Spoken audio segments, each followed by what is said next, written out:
So I'll do a little video of walk around Parrot'S Drumble. Parrots who? It's a place in just north of Stoke-On-Trent, a place called Talke, T-A-L-K-E, lots of strange names. Welcome to Parrot'S Drumble Nature Reserve. I tell you what, I'll look up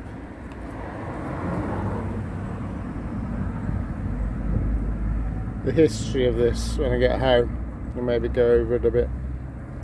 But it's basically a circular walk around a woodland, and this time of year it's full of bluebells. I went a couple of weeks ago and it was really pretty. It was sunshiny then. It's not very sunshiny now, but we shall see. Definitely muddy, as you can see. We've had a lot of rain this year. Wettest May. We had the driest April for a long time, then the wettest May. There's a lot of factories around here, and there's a big out of town shopping area as well. So it's if your wife wants to do the shopping, you can take the dog for a walk, which is pretty good. This is Holly. She's 5, double chipped, I hasten to add.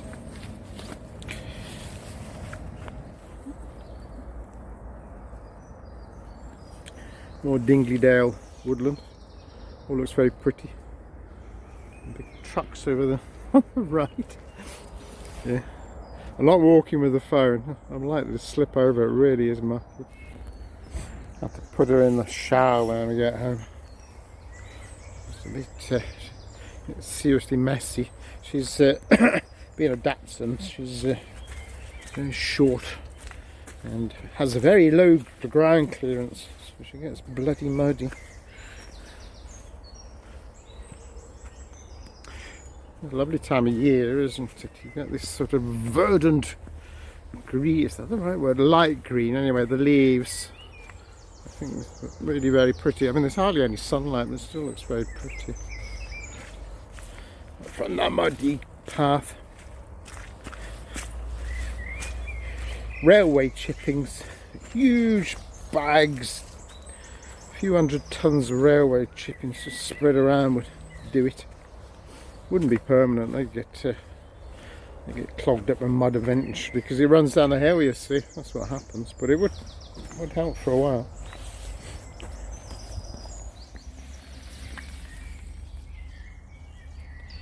Just in case you think I'm lying. I think it's a good time of year to come here because of the bluebells, which I'll show you when I get them. Actually, there's some there. It's probably best if you haven't had a lot of rain for a while. So this is not the best year to come here. Okay, so starting to see the bluebells. But further on, there's blankets of them. So it's a bit drier once you actually get into the woods a little bit. You can start to avoid the muddy bits. He said, trying to find a way around.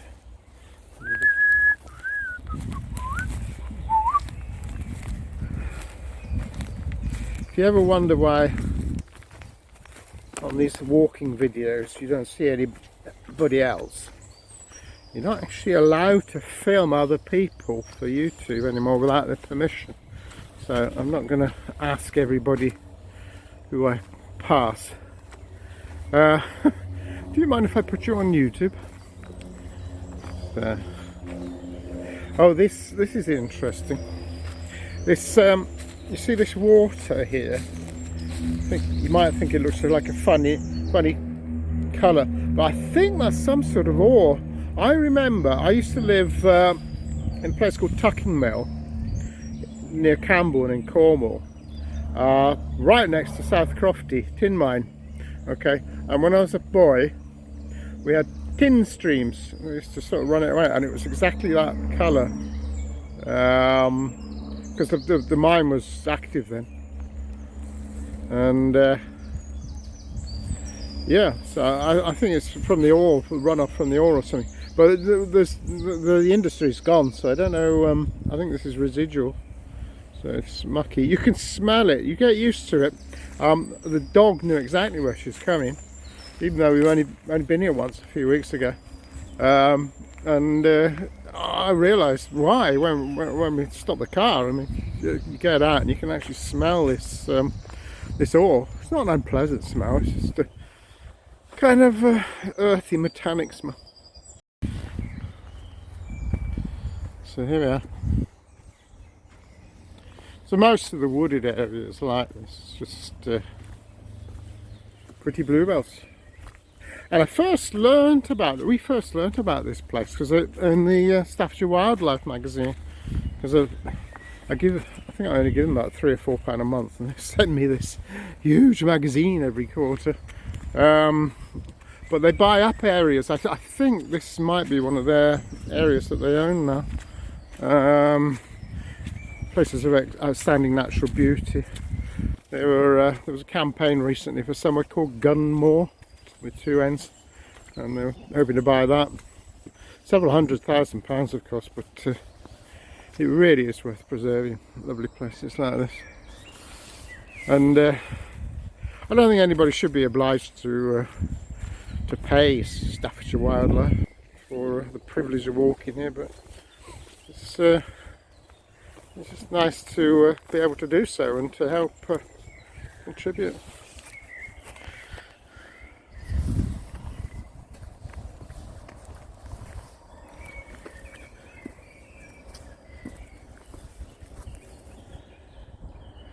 She doesn't like the mud. I should have realised we're actually not going to be able to get here for a while now. So I think next week's going to be dry weather, but I'll be too busy to get out walking.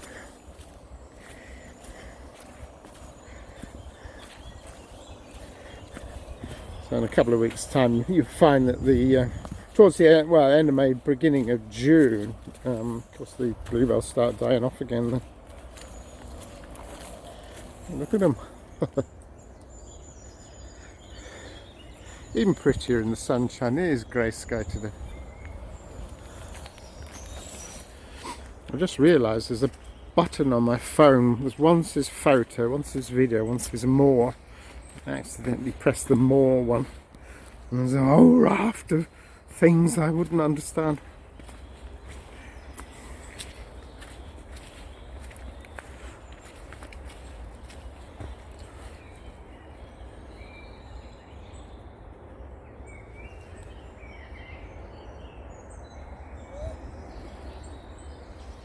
So are you? Yeah, she doesn't like the mud. I'm sure I do.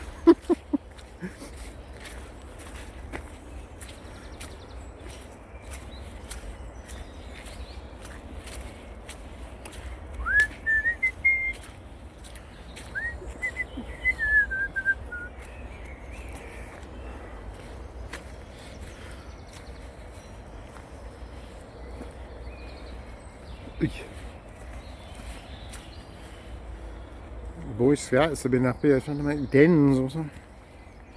Not very well. My dad showed me how to make a den. Best for fallen trees where the roots, so you got a little hole, natural hole where the roots were, and then you put branches across that from the ground across to the roots of the tree, and then you want turf, so I'm afraid you really need to make it fairly dense and put turfs on. There is some maintenance and renovation done. See that this what I'm walking on now has probably been added some sort of sandstone grit on these walk boards.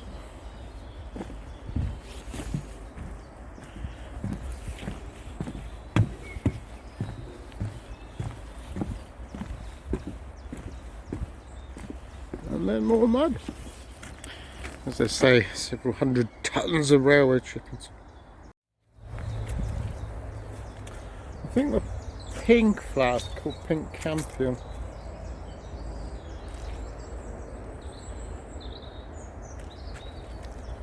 Ash.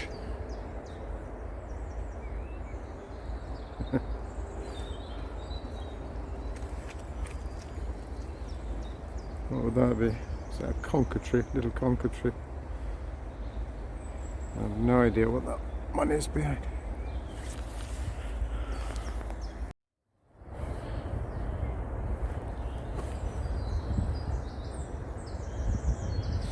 So the wood actually goes around a field.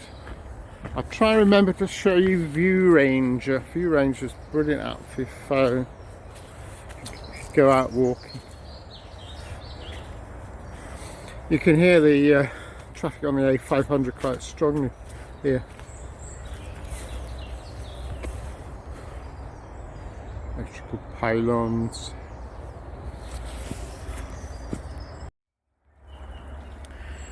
So more of this tin stream here.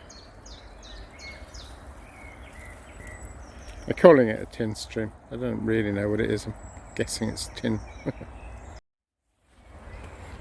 Just come that way. This is the tin stream again. And we've just walked over this bridge. And then we go up this way. Fortunately, there's a field. Actually, we're going uphill now. Might be less muddy. Fortunately, there's a field at the end. You have to put your dog on the lead because there's sheep. Well, they get shot. Not that Holly would know what to bloody do. If you run away from a sheep if it stopped and stared at her.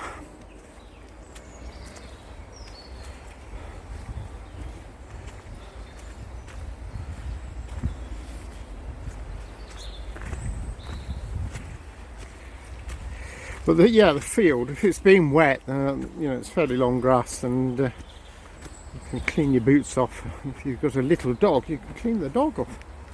So, if we can avoid showering her when we get home, it would be great.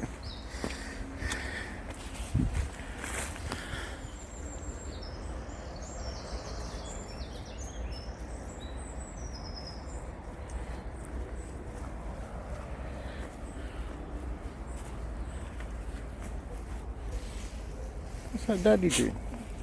What's that daddy doing?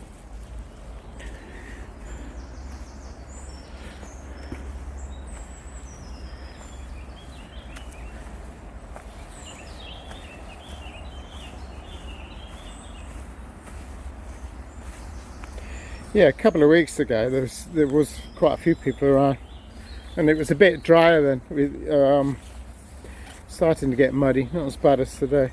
And other dogs sniff around Holly and she snaps. So when we walk past people with dogs, I have to pick her up. So everything I was wearing had to go in the bloody washing machine when I got there.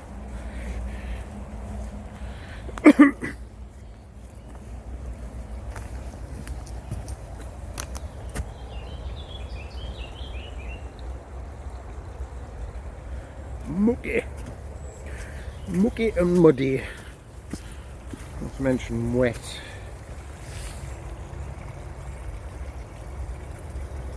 There.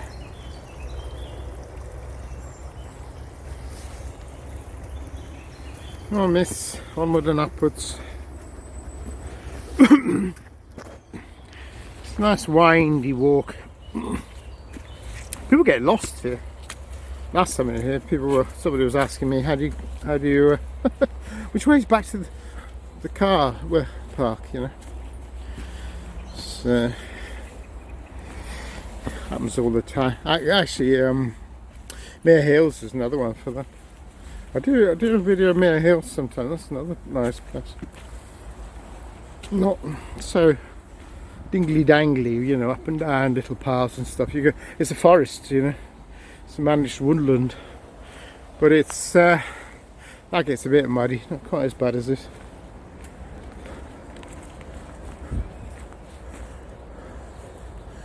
Then we got cows. Cows are over the far field. I'll show you.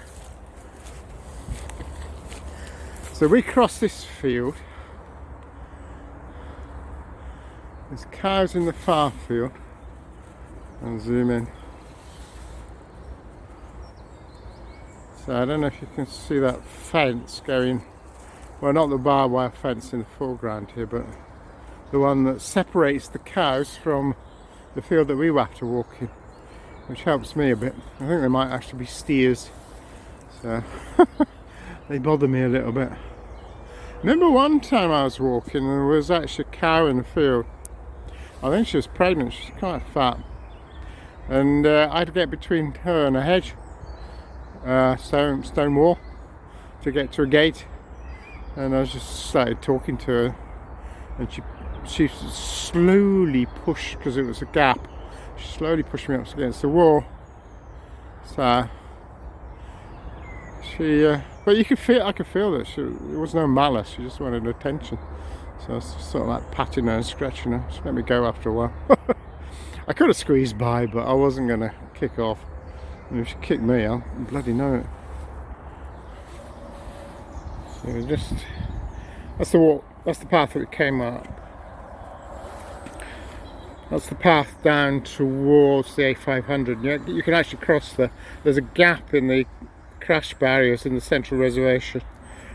Which I think is largely full of rubbish. I had a look a couple of weeks ago. So you really want to do it early on a Sunday morning or something when it's quiet. I mean, it's midday. What time is it? There. 11:30 on Wednesday. Anyway, those are the cows. There's a stile that we have to negotiate. You've got the doggy on the lead. Nice and close to the pylons now. Right, this is a big field. It's kind of like a horseshoe wooded area. Horseshoe wooded area. I'll cut that bit out. And going around a big field. This phone's marvellous nowadays. Got some cows. Hello cows.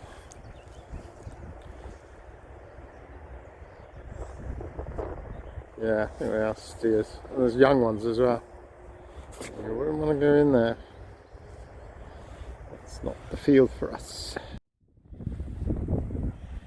There's a panorama there.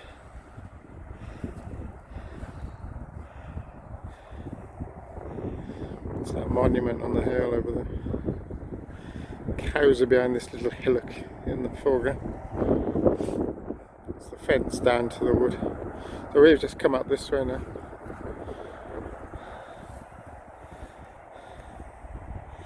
So you can see how far we walked all the way around all these fields in the woods. It's not very far, it really isn't. 2 or 3 miles.